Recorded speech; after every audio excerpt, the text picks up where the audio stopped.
దర్శకులతోటి. అయితే నాకు డేట్లు ఇచ్చారు, నా మెజర్మెంట్స్ తీసుకున్నారు, నేను వెయిట్ చేస్తాను కానీ నా పేరు లేకుండా మరొకరి పేరుతోటి ఆ అనౌన్స్మెంట్ అయ్యేసరికి ఎక్కడ డిసప్పాయింట్మెంట్ వచ్చింది. ఏంటిది అని ఆ రోజు నా ప్రొడ్యూసర్ పిలిచి, ఇదేంటంటే షెడ్యూల్ స్టార్ట్ అయిపోతుందంట, నాకు డేట్లు చెప్పారు, నేను ఆ డేట్లు ఎవరికి ఇవ్వకుండా నేను ఇక్కడ దాచిపెట్టాను, నేను ఎదురు చూస్తున్నాను అంటే, సారీ చిరంజీవి గారు, ఎలా చెప్పాలో తెలియక మేము టైం తీసుకున్నాము, ఎందుకంటే పోయిన సినిమా మీది ఫ్లాప్ అయింది కదా కాంబినేషన్లో, అందుకని దానికి గ్లామర్ ఉండదని మీరు వద్దనుకున్నామని. ఆ విషయం చెప్పచ్చు కదండి అని అంటే, ఆ టైంలో నేను నాతో సినిమా చేస్తే సినిమా ఫెయిల్ అవుతుందని ఒక బ్యాడ్ ఇది నా మీద స్ప్రెడ్ అయ్యే అవకాశాలు ఉన్నాయి. ఈరోజు సోషల్ మీడియా, ఆ రోజు ఇంత మీడియా లేదు కాబట్టి కానీ, లేదంటే ఎంత బ్యాడ్ అయ్యేదంటే, నన్ను తిరిగి ఇతనితోటి ఎవరైనా చేస్తే సినిమా ఫెయిల్ అవుతాయి, ఇది ఒక ఐరన్ లెగ్ అనే పరిస్థితి వచ్చేసరికి ఎక్కడో మళ్ళీ జంకాను. కానీ గ్రద్దలాగా నాకు అనుకూలంగా ఉన్నటువంటి అవకాశాల పవనాల్ని అదునుగా చూసుకుని నేను ఎదిగాను.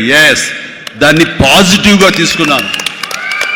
ఎవరైతే వద్దులే ఈ సినిమా చిరంజీవి వద్దులే అని నన్ను పక్కన పెట్టి అనుకున్నారో, అలాంటి వ్యక్తితోటే నేను రామారావు గారి కంటే ఎక్కువ సినిమాలు ఆయన నాతో చేసేలాగా చేసుకున్నాను. అత్యధిక సినిమాలు రామారావు గారు చేస్తే ఆ మహానుభావుడు, ఆ దర్శకుడి దగ్గర, అదే దర్శకులు వారు నన్ను భుజం పట్టి నన్ను పైకి తీసుకుని ఆయనకంటే 4 సినిమాలు ఎక్కువే చేశారు నాతోటి.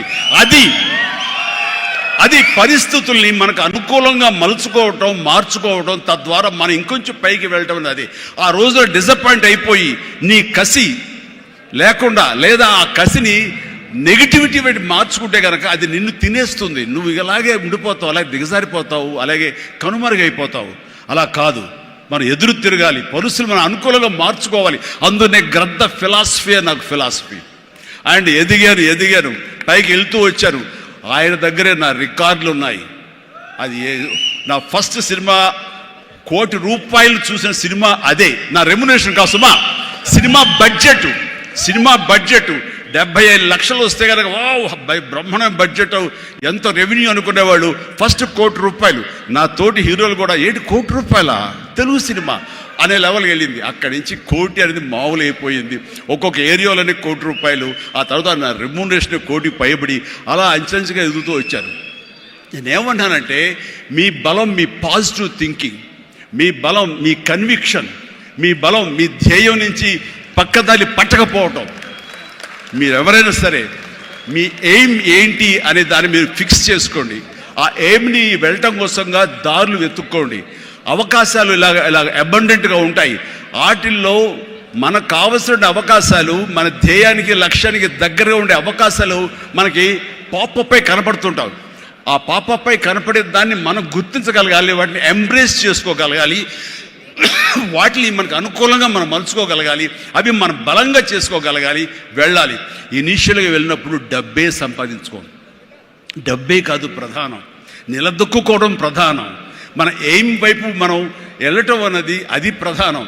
వెళ్ళిన తర్వాత డబ్బు ఆటోమేటిక్గా వస్తుంది. అనుకున్నావా ఇంత వస్తుందని, ఆ తర్వాత డబ్బునే పెంచుతుంది.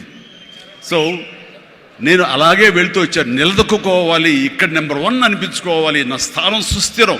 ఇది లేకపోతే నేను బయట నయా పైసాకి పని చేయను. ప్రైమ్ టైం నా లైఫ్లో అయిపోయింది కాబట్టి ఇక్కడ ఏమైనా సరే అని ఆ రకంగా వెళ్ళాడు. ఎక్కడ ఈగోకు వెళ్లకుండా, ఎక్కడ హర్ట్ అవ్వకుండా, వాళ్ళు నన్ను సినిమాలను తీసేసరే, నన్ను కాదన్నారే అనే కోపం కంటే కూడాను వాళ్ళని ప్రసన్నం చేసుకోవాలి. వాళ్ళు మళ్ళీ అతన్ని మనం బాధ పెట్టుంటామేమో కదా అని వాళ్ళ మనసుల్లో వాళ్ళు వాళ్ళు గిల్ట్ ఫీల్ అయ్యేలాగా చేసి, నెక్స్ట్ ఏమైనా సిద్ధం సినిమా చేయాలయా అని అనిపించేలాగా నా బిహేవియర్ ఉండేది. ఆ బిహేవియర్ తోటి వాళ్ళ ఆఫీస్కి కూర్చునేవాడిని. అంటే అక్కడ నాకు ఒక పౌరుషం లేదని కాదు, పరిస్థితి నాకు అనుకూలంగా మలుచుకోవటంలో నేను అది ఆ రకంగా కొంచెం తగ్గి వెళ్తాను. నేను తగ్గడం మూలంగా తర్వాత వచ్చే కరెంటు వేవ్స్ దాని మీద ఎక్కితే అదే తీసుకెళ్తాను పైకి.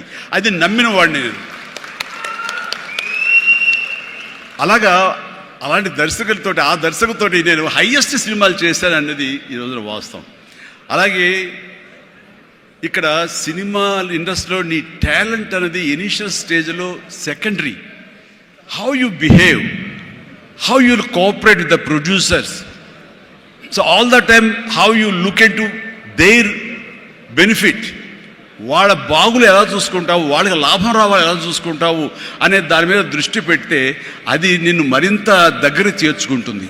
రామారావు గారి ఎగ్జిట్ తర్వాత, ఆయన పాలిటిక్స్కి వెళ్ళిన తరువాత ఒక గ్యాప్ లోపల ఉన్నారు మహానటులు ఎంతోమంది ఉన్నారు. శోభన్ బాబు గారు, కృష్ణరాజు గారు, కృష్ణ గారు, నాగేశ్వర గారు, అందరూ ఉన్నారు. ఆ టైంలో ఒక కొత్త వాటికి ఛాన్స్ రావడం అనేది ఎంత కష్టం అనేది నేను ప్రత్యేకించి చెప్పక్కల. ఈ రోజుల్లో మాత్రం కానే కాదు. ఆ రోజుల్లో ఏంటి అంటే నా టాలెంట్ ఉంది కదా ఎస్ అని అనుకుంటే కుదరదు బాబు. నీ బిహేవియర్ కూడా దానికి అడిషనల్గా యాడ్ అవ్వాలి. మనం కొంచెం ఏంటంట అని అన్నామనుకోండి, అబ్బో వీడితో ఎక్కడ పడుతున్నా బాబు, వద్దురే బాబు, ఆల్టర్నేటివ్ చూడండిరా అనేలాగా వాళ్ళ మైండ్ సెట్ ఉంటుంది. మనలాంటి నటులు ఎంతోమంది ఉంటారు. బట్ వాళ్ళలో మనం బెస్ట్ ఆప్షన్ అంటే అపార్ట్ ఫ్రమ్ అవర్ హిస్టానిక్ టాలెంట్స్, మనకున్న నైపుణ్యం కంటే కూడా మన వ్యక్తిత్వం అని కూడా అక్కడ చాలా చాలా ప్రధానమైన పాత్ర వహిస్తుంది. అలాంటి వ్యక్తిత్వాన్ని నమ్ముకుని వాళ్ళ ఆఫీసులకు వెళ్ళి కూర్చుని వాళ్ళతో సత్సంబంధాలు ఏర్పరచుకుని మీలో ఒకడిని అంటూ వాళ్ళకి ఆ నమ్మకం కలిగించి పెట్టి అలా ముందుకు వెళ్తుండేవాడిని. ఎలాగ ఎవాల్వ్ అయ్యాను అంటే, నన్ను ఇండస్ట్రీ నాకు చేయూతనిచ్చి ఇండస్ట్రీ నన్ను పైకి ఎదిగేలా చేసింది అనే దానికంటే నన్ను ప్రేక్షకులు ఫస్ట్ వాళ్ళను గుర్తించారు. ఇండస్ట్రీ గుర్తించలేదు, ప్రేక్షకులు గుర్తించారు, ప్రేక్షకులు చేయూతనిచ్చారు. అందుకనే ప్రేక్షకుల పట్ల నాకు ఎప్పుడూ కృతజ్ఞత ఉంటుంది. ఇది మీకు అర్థమయ్యేలాగా తేర్తలంగా చెప్పాలి అంటే, రామారావు గారు ఎగ్జిట్ తర్వాత ఎవరు అంటలో ఇద్దరు ముగ్గురు పోటాపోటీగా నిలబడి ఉన్నప్పుడు లక్ష్మీ ఫిలిం డిస్ట్రిబ్యూటర్స్ అని విజయవాడలో ఉండేవాళ్ళు. అప్పట్లో ఇప్పట్లాగా బయింగ్ అలాంటివి లేవు. ఏరియాల వైజ్ కొనటం సినిమాలు లేవు, బయర్ సిస్టమ్ లేదు, ఓన్లీ డిస్ట్రిబ్యూషన్. అంటే డిస్ట్రిబ్యూటర్ అనేవాళ్ళు బెజవాడ నుంచి వచ్చి ఎవరెవరు ఏ సినిమాలు తీస్తారు, కథలు నచ్చితే కనుక ఆ కథకి ఇంత బడ్జెట్ ఇచ్చేవాళ్ళు. ఆ బడ్జెట్